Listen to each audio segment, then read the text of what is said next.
Assalamualaikum warahmatullahi wabarakatuh. Apa khabar anak-anak 3 Intelek? Alhamdulillah, semoga anak-anak sentiasa sihat dan bersedia untuk pembelajaran pada pagi ini. InsyaAllah kita teruskan pembelajaran pada hari ini untuk pendidikan Islam tahun 3, bidang ibadah, tajuk bersuci daripada hadas. Apa maksud hadas? Hadas ialah kekotoran maknawi pada diri seseorang yang menghalang sahnya ibadah yang disyaratkan bersuci. Kekotoran maknawi kat sini maksudnya sesuatu perkara yang boleh dicapai melalui deria, sama ada deria bau, rasa, melalui sentuhan ataupun warna. Okey, ibadah yang disyaratkan bersuci. Yang pertama, solat. Apabila kita hendak mendirikan solat, kita mesti kena bersuci. Yang kedua, tawaf semasa haji. Dan yang ketiga, menyentuh Al-Quran ataupun membaca Al-Quran. Okey, hukum bersuci daripada hadas pula wajib. Apabila kita hendak mendirikan solat, apabila kita hendak mengerjakan tawaf, apabila kita hendak menyentuh ataupun membaca Al-Quran, kita wajib bersuci daripada hadas. Dalil naqli, a'udzubillahi minasyaitanirrajim, wa in kuntum junuban fattahharu. Surah Al-Maidah ayat 6. Maksudnya, jika kamu berjunub, maka bersucilah. Baik, kita pergi kepada pembahagian hadas. Hadas terbagi kepada dua. Yang pertama, hadas kecil, dan yang kedua, hadas besar. Okey, cara bersuci untuk hadas kecil dengan berwuduk. Maksudnya setelah kita selesai qada hajat ataupun buang air kecil dan dah beristinja, kita hendaklah bersuci dengan berwuduk. Manakala hadas besar, cara bersuci hadas besar dengan mandi wajib. Okey, jom kita lihat sebab berhadas besar. Ada 6. Yang pertama, keluar air mani. Apa maksud keluar air mani? Air yang keluar selepas mencapai tahap syahwat, keinginan nafsunya sudah naik. Yang kedua, apa maksud bersetubuh? Melakukan perhubungan jenis antara suami dan isteri. Yang ketiga, haid. Haid bermaksud darah yang keluar daripada rahim wanita yang sihat ataupun sudah akil baligh. Yang keempat, nifas.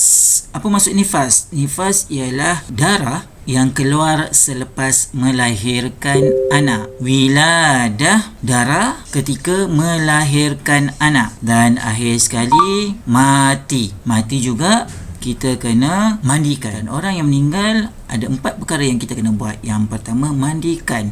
Yang kedua, kafankan. Yang ketiga, solatkan. Dan yang keempat, kebumikan. Jadi masuk mandikan yang pertama tu, mandi hadas besar. Baik, mari kita tengok kaedah bersuci daripada hadas besar. Ada 9. Yang pertama, menghilangkan najis terlebih dahulu. Yang ni wajib kita buat. Menghilangkan segala kotoran, najis yang berada di tubuh badan kita. Yang kedua, membaca basmalah ataupun membaca bismillahirrahmanirrahim. Ini perkara sunat. Yang warna putih ni adalah perkara sunat. Sambil berniat. Niat mandi hadas wajib. Niatnya nawaitu raf'al hadathil akbari lillahi ta'ala. Niat dia, saja aku mengangkat hadas besar kerana Allah Ta'ala. Yang ketiga, membasuh tangan 3 kali. Ini sunat je. Yang keempat, membasuh kemaluan daripada kotoran dan najis. Ini wajib. Maksudnya kita kena istinja, bersihkan kemaluan kita, kubul dan dubur daripada kotoran ataupun najis. Yang kelima, mengambil wuduk. Ini sunat saja. Yang keenam, membasuh keseluruhan rambut dan telinga. Maksudnya anggota dekat atas. Rambut ni kita kena selati, kita kena gosok supaya umbun-umbun ataupun keseluruhan rambut dan kepala kita basah kena air. Yang ketujuh, menjirus air ke seluruh badan bermula dari kanan. Ini sunat. Maksudnya kalau kita tak mula pada kanan pun masih sah kita punya mandi wajib. Yang ke-8, menggosok bahagian sulit dan lipatan. Maksudnya dekat sini kita kena gosok lah dekat celah-celah ketiak kita ke, peha kita ke, lipatan-lipatan kelengkang jari jemari, kita kena gosok pastikan air rata. Okey, dan yang terakhir, membasuh kaki. Seterusnya, mari kita lihat larangan semasa berhadas besar.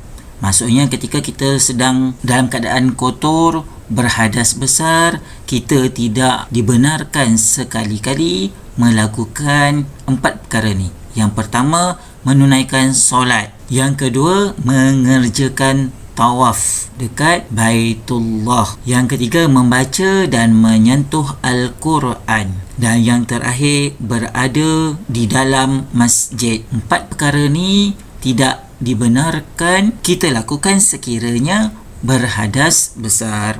Okey, jom kita tengok kepentingan mandi wajib.